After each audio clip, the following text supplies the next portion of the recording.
On the profile interview segment this week, I'll be speaking with the National President of the Association of Senior Civil Servants of Nigeria, Dr. Etim Okon. He brings us up to speed on the progress in the association while emphasizing that there's a need for the federal government to ensure that gratuity is restored.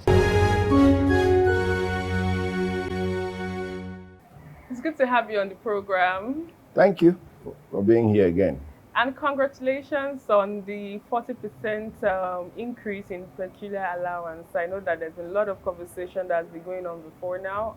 And I think in the midst of the inflation that we are faced with in the country, I think it would be a relief for civil servants.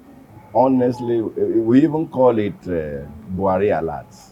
It's a big relief, and my members are happy. We say kudos to Mr. President on that singular act. They're still looking at the welfare of workers. We know that we are almost due for another minimum wage conversation. What is the commitment of the association towards ensuring that your members earn living wage? The law is very clear about that, and it's a constitutional matter. By 2024, the new phase of the minimum wage will, and we do believe, taking cognizance of the socio-economic challenges that the incoming government, who also understands how things work, will be able to believe the union and see how we can get an improved pay package for Nigerian workers. So I can authoritatively tell Nigerian workers, calm down, that next year will be better for you. Okay, there's a lot of controversy as regards gratuity.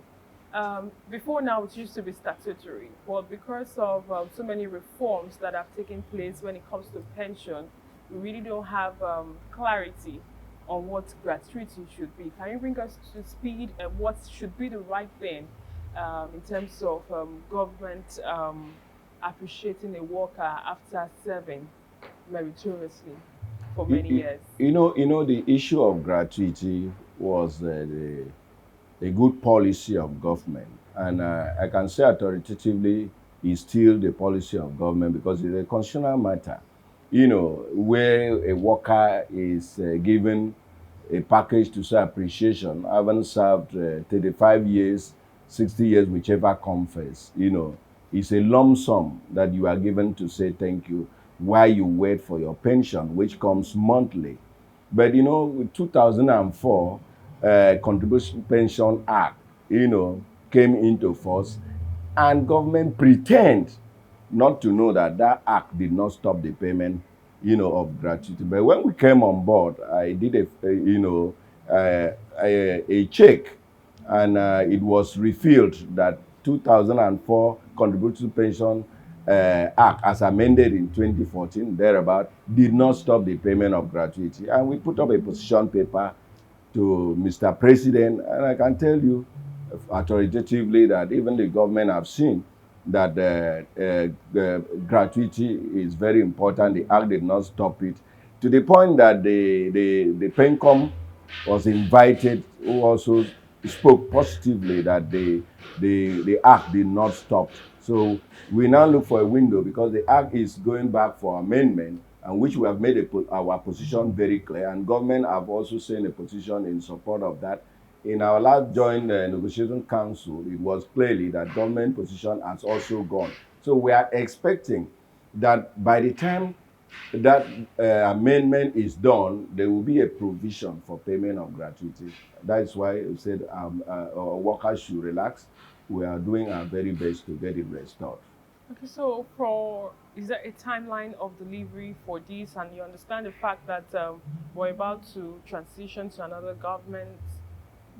What are the peculiarities in this? Well, you know, government is continuing, and we are very hopeful that even the incoming government, especially with Assoc, who has been the governor of Lagos State and also knows how things work, will buy into it. And we are hopeful too that even the 10th Assembly, if that be, will also, they are products of our brothers and sisters, so definitely they will not go contrary to it, because they also know what it means to have extended family who are dependent on them.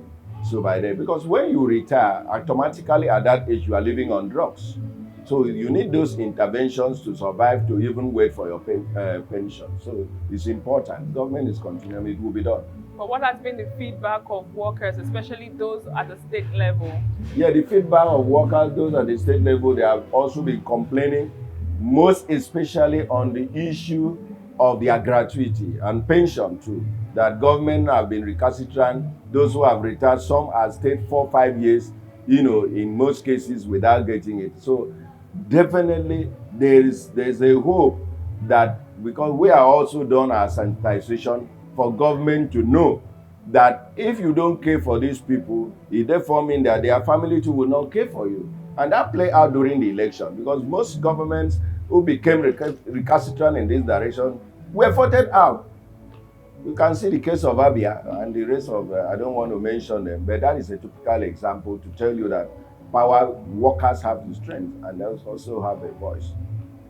Okay, so moving forward, we're getting to that period whereby statutory for minimum wage to be reviewed. What are your expectations, or what are the expectations of your members, and what should your members also be expecting from you as regards renegotiation of the minimum wage, especially as we know that inflation seems to be the order of the day? Yeah, we are going to engage government positively, and of course, government knows when the Association of Senior Civil Servants of Nigeria, they involved in negotiation. We are very scientific about our negotiation. We don't just say, because we are bureaucrats. So we know the mindset of government and we work on the mindset of government. And when you also look at the socio-economic challenges, a sane government will care about the well-being of Nigerian workers, because no matter the infrastructure, it is the Nigerian worker that will operate it and manipulate it. Looking at the factors of production, labor play a very critical role. So any government that want to drive any policy, effectively, must not undermine the strengths of the worker. So, do you think that it should be a difficult process? Because typically, when negotiations of minimum wage comes, it takes at times a year, 2 years, and even more for the struggle to be a success.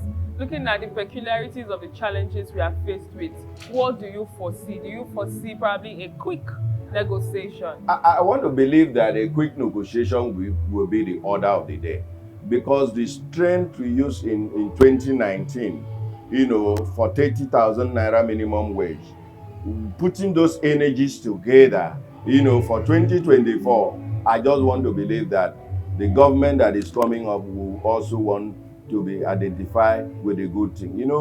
The government of Jonathan did, Buhari did, so the next government will also do it.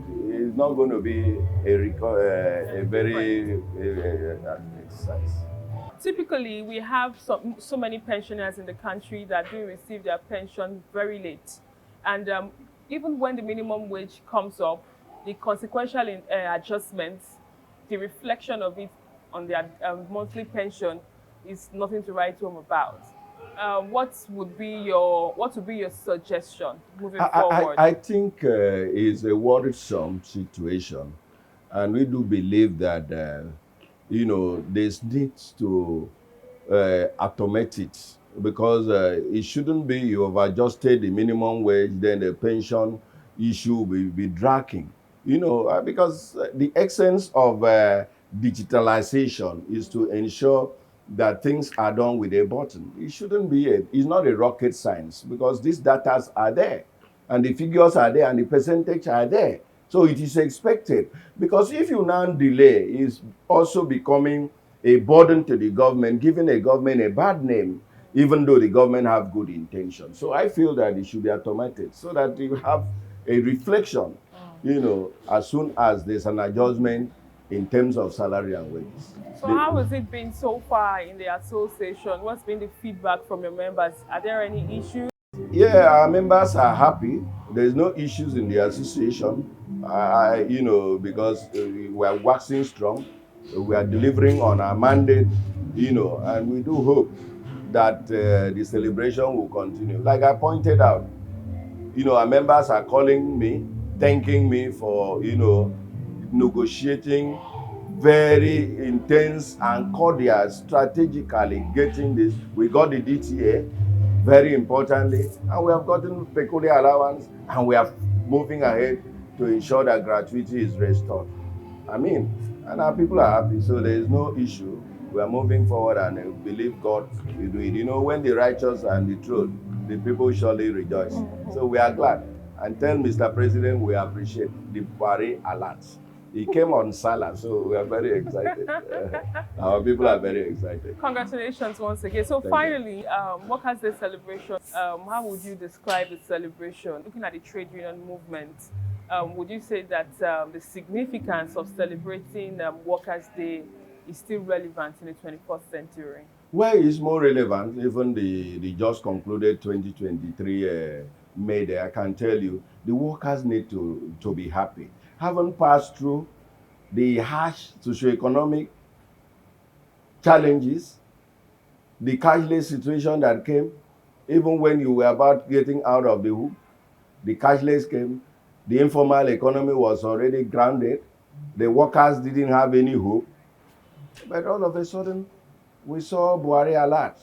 So that also makes the celebration very unique, you know, because it also proven that there's light at the end of the tunnel. So the workers, that's why you see jubilation of workers everywhere, even though it is not yet Uhuru, but at least we want to say that we are happy, because if not God, the workers will have died. Look at insecurity, look at all these things, but you know, we manage the situation. We rejoice because labor is central among all factors of production. You cannot tie their mouth, you can't tie their hand, because they produce the wealth. That is why as Locan, we are indeed the wealth. So we need to rejoice. And every employer of labor, you also look on to that day, because when your workers are happy, you too will be happy.